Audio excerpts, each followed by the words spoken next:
नमस्कार, हिमाचल समाचार में आपका स्वागत है। आज के मुख्य समाचार। हिमाचल प्रदेश विधानसभा में 14वीं विधानसभा का अष्टम सत्र आज राज्यपाल के अभिभाषण के साथ आरंभ। मुख्यमंत्री ने विधानसभा परिसर में पत्रकारों से की अनौपचारिक बातचीत। मुख्यमंत्री ने कहा, कठिन परिस्थितियों के बावजूद रख रहे आत्मनिर्भर हिमाचल की नींव। मुख्यमंत्री ने कहा, कम संख्या वाले शिक्षण संस्थान होंगे बंद, बढ़ाएंगे सीटें, देंगे आने जाने का खर्च। और अब समाचार विस्तार से। हिमाचल प्रदेश विधानसभा में 14वीं विधानसभा के अष्टम सत्र का आज राज्यपाल श्री शिव प्रताप शुक्ल के अभिभाषण के साथ आरंभ हुआ। मेरी सरकार के 2 साल व्यवस्था परिवर्तन के माध्यम से आम जनमानस के जीवन में प्रगति और विकास के हमारे सिद्धांत के अनुरूप रहे हैं तथा मेरी सरकार ने प्रदेशवासियों को दी गई चुनावी गारंटियों में से 6 महत्वपूर्ण गारंटियों को पूरा किया है। इसमें कर्मचारियों को ओपीएस की सौगात, महिलाओं को चरणबद्ध तरीके से 1,500 रुपये प्रतिमाह की सम्मान राशि, 680 करोड़ की राजीव गांधी स्वरोजगार स्टार्टअप योजना, सभी सरकारी स्कूलों में इंग्लिश मीडियम, गाय व भैंस के दूध के खरीद मूल्य में ऐतिहासिक वृद्धि और गोबर खरीद योजना शामिल है। आज मेरे अभिभाषण को प्रस्तुत करते हुए मैं मेरी सरकार के कार्य करने के तरीके को भी इंगित करना चाहूँगा। मेरी सरकार के चहुमुखी विकास के लिए निम्न स्तंभों पर कार्य करने में विश्वास रखती है। सुखी ग्राम, खुशहाल किसान, जिसके तहत किसान, बागवान एवं ग्रामीण अर्थव्यवस्था से जुड़े हुए सभी वर्गों के लिए सरकार कार्य कर रही है। पंक्ति के आखिरी पर ध्यान, समाज की आखिरी पंक्ति में खड़े हुए वर्गों के लिए निरंतर प्रयास, युवा एवं महिला उत्थान, युवाओं को गुणवत्ता युक्त शिक्षा तथा महिलाओं के जीवन स्तर में सुधार लाने के प्रयास, सरकार गांव के द्वार, आम जनमानस के जीवन में सरकार द्वारा सहूलियत तथा सुख लाने के लिए प्रयास, जिसे ईज ऑफ लिविंग भी कहा जाता है। हरित सुरक्षित प्रदेश, हिमाचल के पर्यावरण को आपदा से बचाने के लिए सुदृढ़ीकरण, आत्मनिर्भर हिमाचल, प्रदेश की आर्थिकी को सुदृढ़ करने के लिए प्रयास। 28 मार्च 2025 तक चलने वाले इस सत्र में कुल 16 बैठकें होंगी। विधानसभा पहुंचने पर संसदीय कार्य मंत्री श्री हर्षवर्धन चौहान ने मुख्यमंत्री का स्वागत किया। मुख्यमंत्री ठाकुर सुखविंदर सिंह सुक्खू 17 मार्च 2025 को वित्तीय वर्ष 2025-26 के लिए बजट प्रस्तुत करेंगे। आज विधानसभा परिसर में मुख्यमंत्री ने पत्रकारों से अनौपचारिक बातचीत करते हुए कहा, आज बजट सेशन का गवर्नर एड्रेस से शुभारंभ हुआ है। हमारी सरकार ने जो व्यवस्था परिवर्तन के द्वारा जो नीतिगत बदलाव लाया उसको इसमें प्रस्तुत किया गया है, क्योंकि डाटा के साथ क्या क्या हम बदलाव करने जा रहे हैं उसका विवरण इसमें दिया गया है। 2 साल पहले जब शिक्षा के क्षेत्र में मैंने शिक्षा विभाग की बैठक ली थी, उस समय क्वालिटी एजुकेशंस में हम 21वें स्थान पर थे देश में। असर का जो सर्वे हुआ, 2 साल में हमारी नीतियों में परिवर्तन हुआ, उन नीतियों के परिवर्तन के कारण आज हम पहले नंबर पर आए हैं। मेरा मानना है कि इस प्रदेश में जब हमारी सरकार ने सत्ता संभाली थी, ना क्वालिटी एजुकेशन थी, ना क्वालिटी हेल्थ सिस्टम है, ना पीने के पानी की क्वालिटी है और ना ही लाइट की भी क्वालिटी है। आर्थिक दुर्दशा में इस प्रदेश को भारतीय जनता पार्टी छोड़कर गई थी। 75,000 करोड़ का कर्ज था और तकरीबन 10,000 करोड़ की सरकारी कर्मचारी की लायबिलिटीज़ थी। भारतीय जनता पार्टी के समय हमें जीएसटी कंपनसेशन सेस जो था, जो 2017 से मिलना शुरू हुआ और 2022 में जून में बंद हो गया, वो 3200 करोड़ रुपए का था।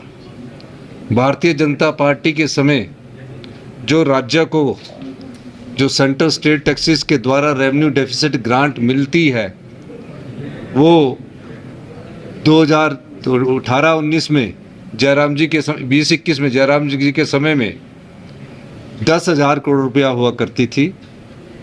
आज इस वर्ष, इस वित्तीय वर्ष में वो 3200 करोड़ रुपया रह गया है।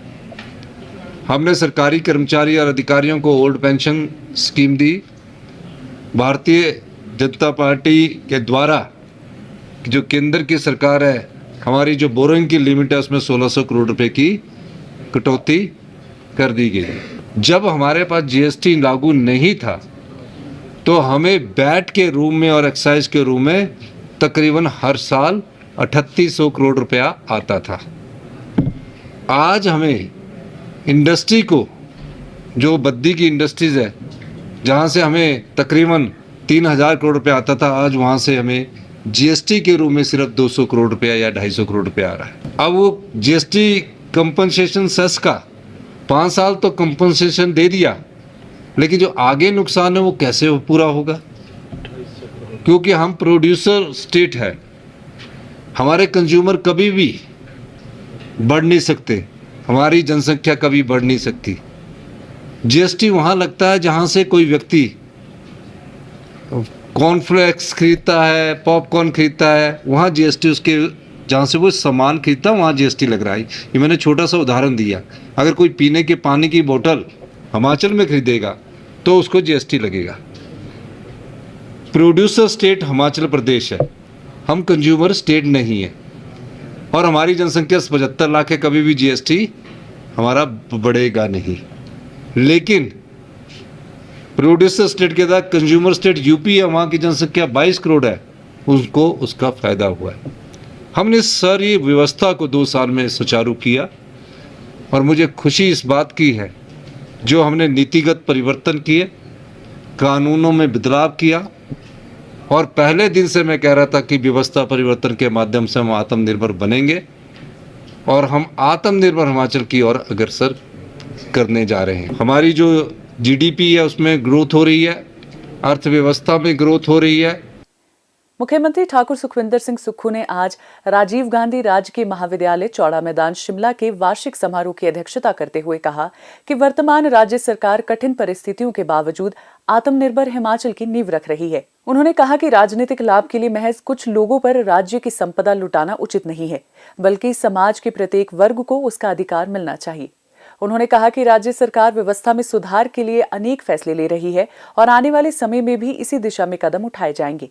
उन्होंने कहा कि शिक्षा में सुधार के लिए राज्य सरकार द्वारा अगले शैक्षणिक सत्र से जिला मुख्यालयों पर राजकीय वरिष्ठ माध्यमिक स्कूलों में को एजुकेशन शुरू की जाएगी। उन्होंने कहा कि पिछली भाजपा सरकार ने चुनावी लाभ के लिए अपने कार्यकाल के अंतिम 6 महीने में 900 संस्थान खोल दिए, लेकिन वर्तमान राज्य सरकार गुणात्मक शिक्षा प्रदान करने पर जोर दे रही है ताकि वे भविष्य की चुनौतियों का बखूबी सामना कर सके। उन्होंने कहा कि राज्य सरकार का उद्देश्य मात्र डिग्री प्रदान करना नहीं है, बल्कि क्वालिटी एजुकेशन प्रदान करना है ताकि वे आत्मविश्वास के साथ भविष्य की चुनौतियों का सामना कर सके। हम शिक्षा में व्यापक परिवर्तन करने जा रहे हैं। आधारभूत ढांचे के अलावा शिक्षा में गुणवत्ता के स्तर को कैसे आगे बढ़ाया जाए, उस दिशा में हमारी सरकार कार्य कर रही है। सरकारी स्कूल में पढ़ने वाला बच्चा कहीं ना कहीं उसकी गुणवत्ता में कहीं ना कहीं कमी आई है। सरकारी स्कूल के बच्चों में गुणात्मक शिक्षा की भावना की जो कमी आई है उसको हम दूर करने जा रहे हैं। तो हम कई शिक्षा संस्थानों को बंद करके Rajiv Gandhi day boarding school खोलने जा रहे हैं। 50 बीघे 25 बीघे पर ये डे बोर्डिंग स्कूल है और 30 वर्ष के अंत तक हमारे 10 Rajiv Gandhi day boarding school जो ग्रामीण परिवार से हमारे बेटे बेटियां पढ़ती हैं उनके लिए अगले एकेडमिक सेशन से उसमें कक्षाएं शुरू। क्या स्कूल है हमारा? एक ही डायरेक्टेड होगा प्री नर्सरी से लेकर +2 तक।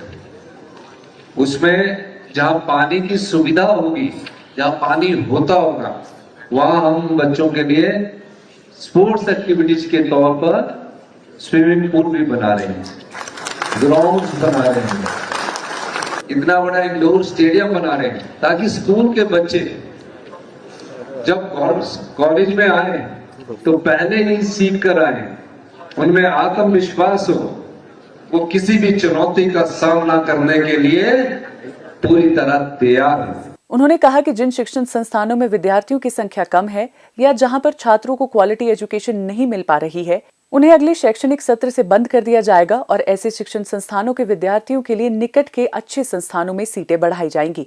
और विद्यार्थियों को आने जाने का खर्च भी राज्य सरकार द्वारा प्रदान किया जाएगा। उन्होंने कहा कि आने वाले 5 वर्षों में हिमाचल प्रदेश की शिक्षा व्यवस्था को विश्व स्तरीय बनाया जाएगा, जिसके लिए राज्य सरकार के पास धन की कोई कमी नहीं है। उन्होंने कहा कि राज्य सरकार सुधार की दिशा में कदम उठाते हुए नर्सरी से लेकर जमा 2 तक शिक्षा का एक ही निदेशालय बनाने जा रही है। मुख्यमंत्री ने राजीव गांधी राजकीय महाविद्यालय चौड़ा मैदान में सेंट्रल हीटिंग सिस्टम लगाने के साथ साथ कॉलेज में अगले शैक्षणिक सत्र से इकोनॉमिक्स, पॉलिटिकल साइंस और इंग्लिश की पीजी कक्षाएं शुरू करने की घोषणा की। हिमाचल समाचार देखने के लिए सब्सक्राइब करें यूट्यूब चैनल हिमाचल समाचार, लाइक करें Facebook page information and public relations department Himachal Pradesh और सीएमओ हिमाचल, फॉलो करें एक्स @DPRHP और सीएमओ हिमाचल, फॉलो करें इंस्टाग्राम @DIPR हिमाचल और सीएमओ हिमाचल, विजिट करें वेबसाइट www.himachalpr.gov.in। इस अंक में इतना ही, कल फिर होगी मुलाकात। दीजिए इजाजत, नमस्कार।